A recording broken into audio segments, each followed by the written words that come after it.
Milenio 3, en la cadena SER, con Iker Jiménez.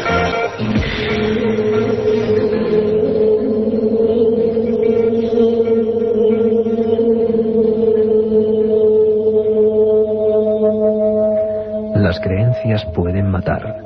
La pasada semana, 9 miembros de una secta de los suburbios de Zimbabue eran masacrados por un gentío contrario a sus extrañas ideas. Matanzas aún recientes como las de Uganda, donde perecieron más de 300 personas convertidas en ceniza, generan la idea popular de que solo en las regiones más pobres e incultas el hombre se inmola por su fe en lo sobrenatural.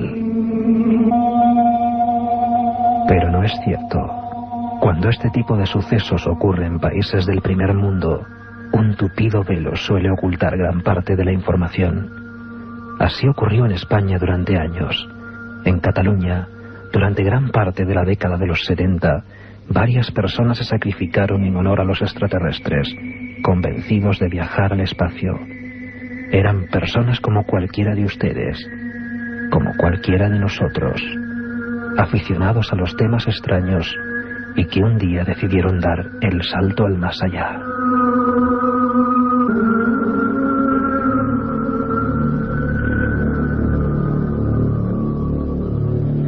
Buenas noches, amigos. 22 y 34 minutos, esto ya es Milenio 3.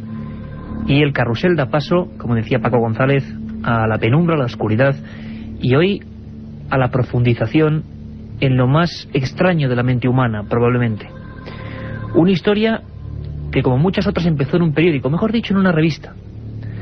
En una revista que yo guardo en mi biblioteca, polvorienta, testigo de unos sucesos de los que tampoco se habló mucho y que ponen los pelos de punta. La revista llevaba Algo.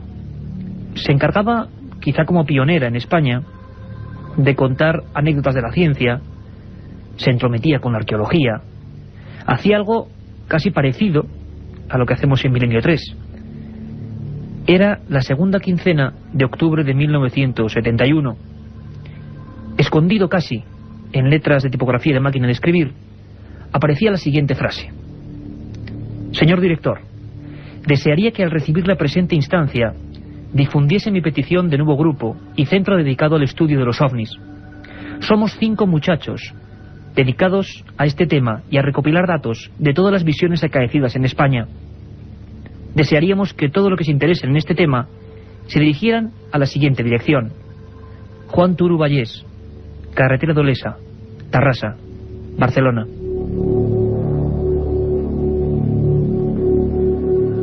Nadie podría imaginar, ni el más loco de los guionistas, que poco después, unos meses después, en la vía férrea, en el kilómetro 335-950 del camino que dirige Barcelona hacia Madrid, muy cerquita de un apeadero solitario llamado Torrebonica, el agente judicial Manuel Rodellar levantaría, con un bloc y unos expedientes que tenemos aquí encima de la mesa, acta de defunción de 2 personas. Una de ellas tenía 47 años. Según leo, se encontraba en la parte sur. Viste camisa blanca, jersey lana de color beige. La cabeza parece destrozada. El otro cuerpo, en dirección norte, viste exactamente igual. Lleva zapatos de color marrón. Hay un DNI. Se identifica como Juan Turu Vallés. Tiene 21 años. Y dice el juez: debo hacer constar que en posesión de cada uno de los cadáveres ha sido hallada una nota escrita a papel cuadriculado. Está sobre el pecho. Nadie la ha movido. Y dice: los extraterrestres nos llaman.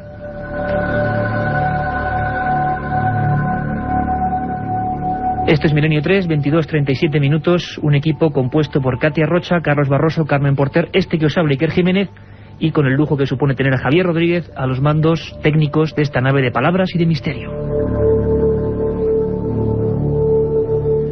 Se han cumplido 30 años de esta historia, una historia como tantas otras que se olvida habitualmente, que se pudre en las bibliotecas y hemerotecas, historias sobre las que no se investiga y que guardan un misterio tremendo. En este caso lo decíamos, el misterio de cómo unos hombres, no uno solo, sino varios, se acercaron a las vías del tren en nuestro país con un destino incierto.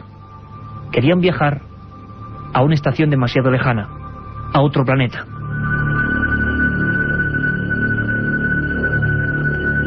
José Félix Rodríguez Montero y Juan Turu Vallés eran unas personas absolutamente parecidas a cualquiera de los oyentes, a nosotros mismos. Trabajaban en la industria textil, solo tenían una pasión: el tema OVNI. Sé que esto puede sonar duro, crudo e increíble, pero en 1972 ha corrido por fortuna mucho el tiempo, las cosas eran bien distintas. Tarrasa era una población gris, industrial, foco además de constantes trifulcas con las fuerzas de seguridad. Nadie comprende cómo un grupo de personas se centraron en esta historia, en los ovnis. Lo cierto es que en casa de uno de esos suicidas, José Félix Rodríguez Montero, el mayor de ellos, que aparecía también como su compañero sujetándose con la mano en el pecho ese texto, aparecieron, como digo, fotografías. Fotografías de supuestos ovnis, si por ovnis entendemos objetos volantes no identificados, obtenidas justo sobre la vía del tren. ¿Un presagio? Vamos a iniciar hoy esta dramática investigación que, como muchas veces en Milenio 3, entrelaza lo policial y lo misterioso.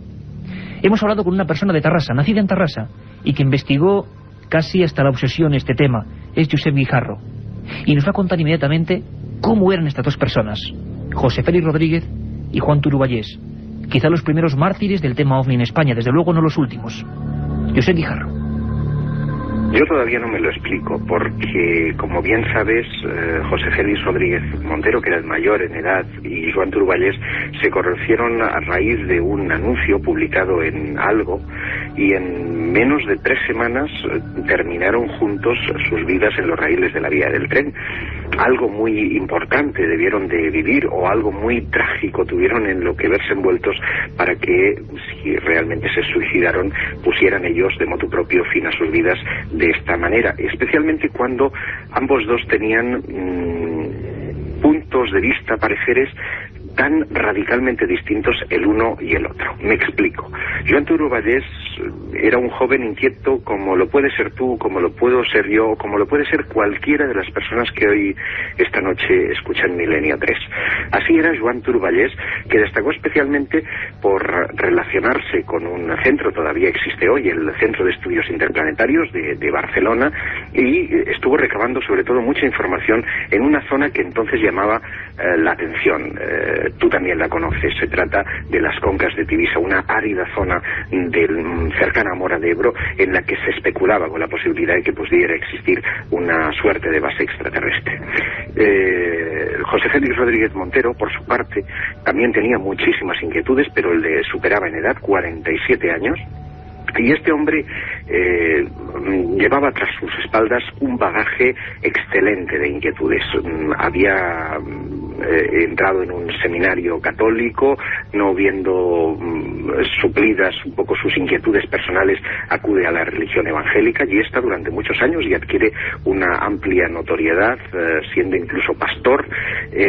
Aquello no termina de casarle, acude a Sevilla y a otros lugares, entrevistándose con el padre López Guerrero, asiste a los trances al Papa Clemente, y nace su inquietud por el fenómeno OVNI, por las visitas extraterrestres.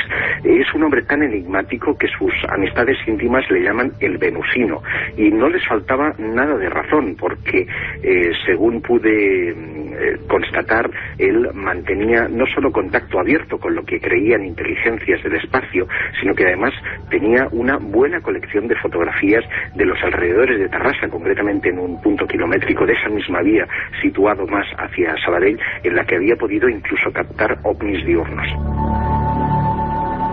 Objetos extraños que sobrevolaban la zona donde luego estas dos personas se inmolaron aparentemente. Un caso único en la historia de la criminología en España. Vamos a hablar con las personas que estuvieron investigando ese tema. Tratamos hoy el tema de Tarrasa porque se cumplen 30 años y sobre todo porque un director de cine, Óscar Ibar, con el que luego charlaremos, va a dedicar una película a estos hechos. A veces la realidad supera cualquier tipo de ficción. En Milenio 3 estamos acostumbrados a ello. Yo tengo sobre la mesa de este Estudio 1, querido por todos nosotros de la cadena SER Central, un tocho de información que se puede casi hasta escuchar como pasan las páginas, de más de 300 folios con los informes policiales de este asunto. Un asunto tabú, un asunto que hizo que muchas de las personas que investigaban estos temas en España se ocultasen, tenían miedo, había un nuevo peligro. Esto infectaba las mentes, aparentemente.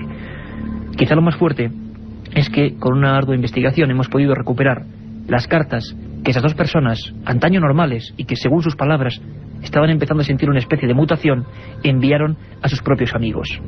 Cartas terribles, cartas escritas a máquina, muy cerquita del lugar de los hechos, donde luego se matarían, escuchando 2 minutos venir la luz del tren y observando cómo el convoy pasaba prácticamente por encima de sus pechos. Estas cartas la dirigieron a sus amigos e incluso querían enviar una, casi en un toque de ingenuidad, a la propia ONU. Esta es exactamente la última carta de los 2 primeros suicidas del tema OVNI en España.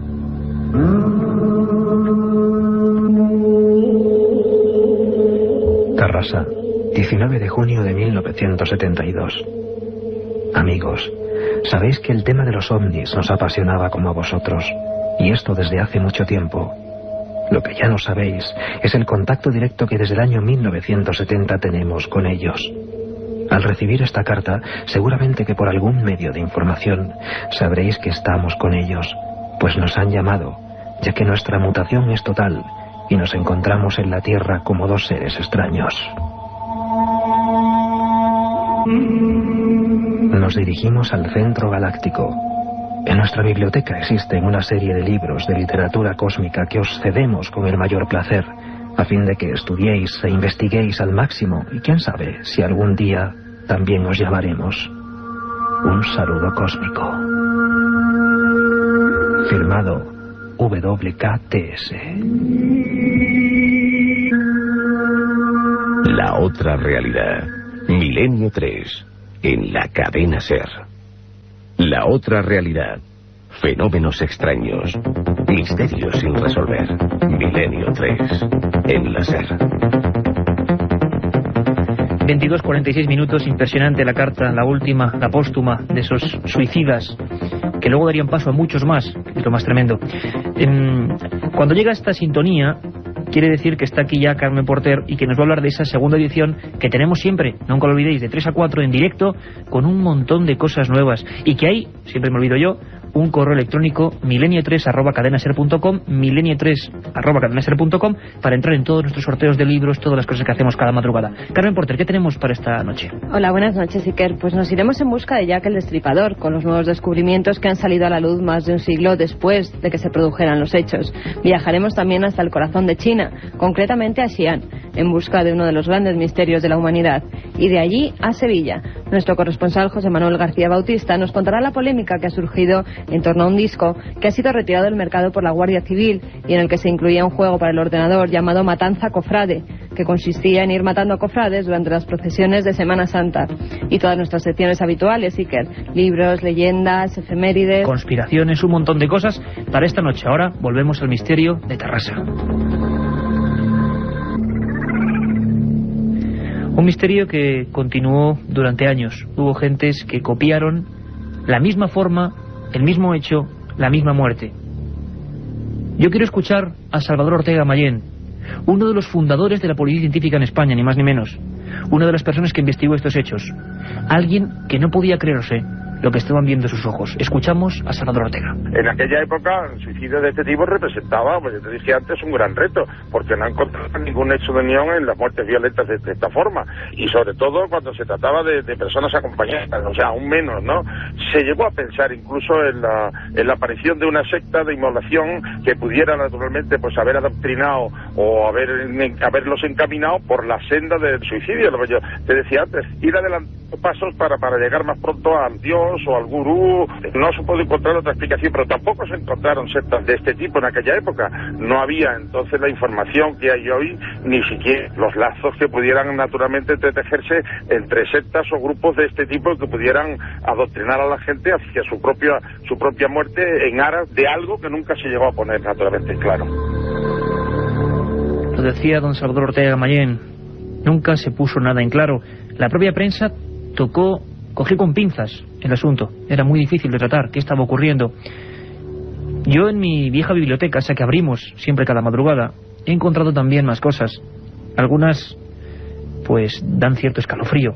Por ejemplo, en ese mismo número, la quincena anterior a que Juan Turu escribiese pidiendo colaboración para su grupo de 5 muchachos y que a raíz de ello entrase en contacto con ese compañero de viaje cósmico, José Félix Rodríguez, ese mismo número de esa revista Algo, que dejó de editarse hace muchísimos años en España, había un reportaje de un hombre, casualidad o causalidad, quién sabe, llamado Marius Lleguet, un hombre atormentado, uno de los primeros escritores de estos temas en España. Ese hombre, esa noche de los suicidios, daba una conferencia en la agrupación astronómica de Sabadell y vio que 2 individuos de tez un tanto pálida, preocupados, parecían nerviosos, se le acercaban entre la gente. Pensó en 2 admiradores más. Les tendieron esas cartas que hemos leído. No hizo caso. Al día siguiente, el semanario Por qué informaba de los hechos y Marius Lleguet entró en una espiral de miedo, de conspiración, un torbellino negro que le llevó casi a una muerte semejante. Marius Lleguet, en esa misma revista, decía: algo ocurre en nuestro mundo que no está muy claro. Hay una serie de fallecimientos inexplicables entre los llamados investigadores del fenómeno OVNI, y daba una lista terrible. El 21 de junio de 1971, un año exacto antes de que los chicos de Tarrasa se pusieran firmemente los cuellos, las nucas en la vía del tren, James McDonald, meteorólogo oficial estadounidense, hacía pública su creencia en los ovnis. Ese mismo día aparecía en el desierto de Arizona con un balazo en la cabeza.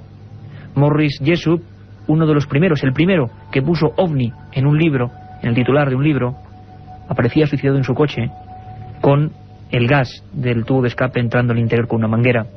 Lo mismo ocurrió con personas como Frank Edwards, el Marius Lleguet norteamericano de la época, una extraña muerte tras acusar a la CIA de encubrir el fenómeno ovni. En ese mismo número que el joven Turu Vallès y su grupo de 5 muchachos buscaban información, que acabó como acabó, este hombre Marius Lleguet informaba ya de una lista larguísima de muertes relativas a estos temas. Lo más increíble es cómo aparecieron esos cuerpos. Lo más increíble es que poco después, en Olesa de Montserrat, otra persona se mataba de la misma forma. Lo más impresionante es que en Lérida, poco después, 2 jóvenes, Francisco Saureu y Juan José Gómez Vargas, de 16 y 18 años, copiaban exactamente la suicida de Tarrasa. Tan solo un pequeño recuadro en el periódico La Vanguardia retomaba los hechos. Aparecieron con los relojes parados a la misma hora. Toda la vía férrea de aquel día en Lérida era un barrizal, sin embargo los zapatos estaban secos. Yo hablé personalmente investigando estos hechos con los jefes de policía judicial. No se lo podían creer. En este caso no habían aparecido con una nota en el pecho, habían aparecido entrelazados. ¿Cómo es posible que un tren pase por encima de 2 cuerpos y estos aparezcan abrazados? Una lista de muchas personas que en Cataluña en los años 70 se inmoló de una forma extraña, que no se investigó bien. Josep Guijarro nos habla quizá de lo que más llamó la atención. ¿Cómo es posible que un tren de mercancías pase por encima de 2 cabezas, que los cuerpos salgan a varios metros, expulsados por la fuerza, y aparezcan ambos, como en un gesto macabro, con una nota sobre el pecho? Escuchamos a Josep. A lo largo de las diversas firmas, de los diversos escritos, se nota una mutación clarísima hacia ese número 8, hacia ese símbolo de infinito. En el fondo ellos decían: caminamos hacia el infinito, en una alegoría precisamente a esa especie de firma, en la concepción que ellos tenían del universo y de los seres que lo habitaban. Y nos decían: los extraterrestres nos llaman. Pero fíjate qué curioso, esas 2 notas estaban colocadas en el pecho de cada uno de los suicidas, solo sujeta por el peso de sus manos. Y resulta extraño que unos cuerpos se hayan desplazado 3 metros por la fuerza del impacto del tren, que hayan estallado sus cabezas y sin embargo no haya ni una sola mancha de sangre en el papel y este no se haya desplazado a pesar de que el cuerpo haya rodado por la vía. Esto me hace postular, me hace pensar, hubo como mínimo una persona más en ese acontecimiento que puso esos papeles encima de los cuerpos de los suicidas. Una sospecha, como hemos visto antes, en Salvador Ortega, certera. Tuvo que haber más gente recreando esa escena, aparentemente, pero no se encontró nadie. Es más, todas las personas que han tenido que ver con el asunto de Tarrasa, Lérida, Olesa, la lista de suicidios, no quieren saber absolutamente nada. Uno que se ha querido meter labrelatas en esta historia tan cerrada en sí misma es Óscar Aybar, uno de los directores del cine español jóvenes que ha hecho algunas de las obras de culto en los últimos años, producida por Pedro Costa. Están rodando ya en Tarrasa estos hechos. Escuchemos a Óscar Aybar y por qué se fijó concretamente en este drama humano. Es una historia que tengo en mente desde hace bastante tiempo. Recuerdo, soy de una generación, nací en el 67, que vimos muy pocos años del franquismo, pero tengo un recuerdo de mi infancia en un barrio obrero de Barcelona, de que era todo como muy triste y aburrido. Entonces me acuerdo mucho de que con mi hermano nos gustaba mucho el tema de los ovnis y teníamos como una especie de archivo ufológico, y entonces teníamos pues unas notas de archivábamos todo lo que pasaba en la época, y luego a raíz de tu libro, pues que un poco rescataste el caso, pues empecé a interesarme y a ver la posibilidad clara de hacer esta historia, ¿no? Entonces interesó mucho al productor, a Pedro Costa. Nos pareció una cosa que podía ser muy original dentro del panorama un poco español de películas que se hacen ahora. Y bueno, pues con Jorge Guerrica Echevarría arrancamos un guión que acabamos, que ha gustado mucho y que estamos rodando ahora, que empezamos a rodar ya, vaya. Efectivamente, yo en mi primer libro, Enigma sin resolver, investigaba estos hechos, y para sentir lo que sintieron en parte hasta el último momento los suicidas de Tarrasa, recorrí sus vidas en las últimas 24 horas y fui a esa vía del tren. Era extraño, también le extrañó a los forenses. Habían estado eliminando cualquier instinto de conservación, puestos en paralelo, mirando al cielo. Según parece, se colocaron para ver Júpiter, perfectamente visible ese día, y durante más de 2 minutos escucharon al tren. Tenían tanta fe que eliminaron cualquier tipo de protección básica del ser humano. Cualquier suicidio, por muy convencido que esté, saldría casi como un resorte si ve o escucha o percibe al tren llegar. No lo hicieron. A mí me extrañó mucho el lugar del misterio, Torrebonica, completamente abandonado. Lo más increíble es que muchas personas después, como hemos dicho, hicieron lo mismo, mimetizaron el mismo hecho. 18 muertes en el mismo tramo de vía. Escuchamos a Josep hablar de ese lugar. Ese apeadero de Torrebonica hoy prácticamente ya no se utiliza, pero en aquella época, 1972, era un lugar de tránsito pues normal y corriente, puesto que muy cerquita de allí hay un hospital de enfermedades del tórax que ahora también está inutilizado. Y después de los acontecimientos luctuosos que ocurrieron aquel lejano 19 de junio de 1972, muchos otros suicidas han ido a emularlos, han ido a hacer lo mismo en un mismo tramo que ya registra, con el paso de los años, 18 muertes a sus espaldas. Y se dice muy pronto, son muchísimos las personas, hombres y mujeres, que se han arrojado al tren en ese mismo tramo, casi mereciendo el apelativo del tramo de la muerte. La otra realidad. Milenio 3. En la cadena SER. La otra realidad. Fenómenos extraños.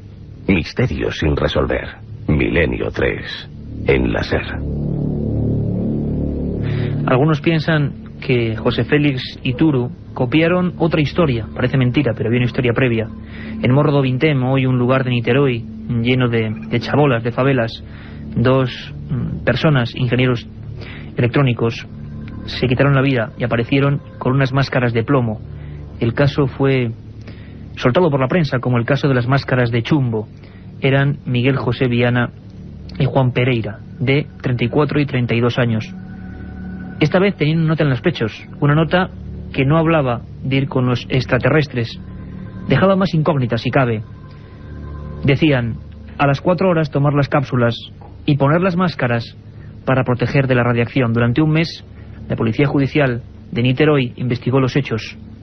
2 hombres, brazos en cruz, máscaras de plomo. ¿Qué significado podía tener aquella especie de macabra representación? Piensan algunos investigadores, a día de hoy, 30 años después, que los 2 suicidas de Tarrasa se fijaron en aquel hecho y pensaron que era la forma más próxima para alcanzar otras realidades, otros mundos. Casos como este demuestran, nos indican, el peligro que tiene la creencia, la fe ciega, en hechos tan controvertidos, tan poco demostrables, como por ejemplo los ovnis o la existencia de otras realidades. En Milenio 3 somos tremendamente escépticos en ese tipo de cuestiones. Simplemente informamos, y eso sí, como hoy, con los datos policiales, las cartas, los informes forenses. Al parecer, 18 muertes, la mayoría de personas jóvenes relacionadas con este asunto. Cuando menos lo planteamos para que se investigue. ¿Hubo más gente? ¿Hubo una secta en Cataluña en aquellos años 70 que se aprovechó de la fe de muchas gentes en la eclosión máxima del asunto OVNI? Pudiera ser. Nosotros nos despedimos, nos vamos ya, simplemente agradeciéndoos la escucha y comunicándoos que el próximo viernes, día 6 de diciembre, de 10 a 11, tendremos un programa especial. Una nueva forma de estar con todos vosotros. Espero que hayáis disfrutado.